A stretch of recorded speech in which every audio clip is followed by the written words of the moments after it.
ராமேஸ்வரம் பாரிபல்க் அருகில் பெரிய புளிய மரம் சாய்ந்து நெடுஞ்சாலை ரோட்டு மேலே விழுந்தது.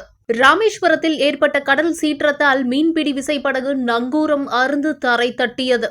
ராமேஸ்வரத்தில் சூறை காற்றுடன் கடல் சீற்றம் ஏற்பட்டுள்ளதால் ராமேஸ்வரம் துறைமுகத்தை நிறுத்தி வைக்கப்பட்டிருந்த ஒரு மீன்பிடி படகு நங்கூரம் அறுந்து சேராங்கோட்டை பகுதியில் தரை தட்டி கரை ஒதுங்கியது. மேலும் சேராங்கோட்டை பகுதியில் தொடர்ந்து கடல் அரிப்பு ஏற்பட்டு வருவதால் கரையில் நிறுத்தி வைக்கப்பட்டிருந்த நாட்டு படகுகள் கடலில் இழுத்து செல்லப்பட்டதால் நாட்டு படகுகளை மீனவர்கள் பாதுகாப்பாக நிறுத்தி வருகின்றனர்.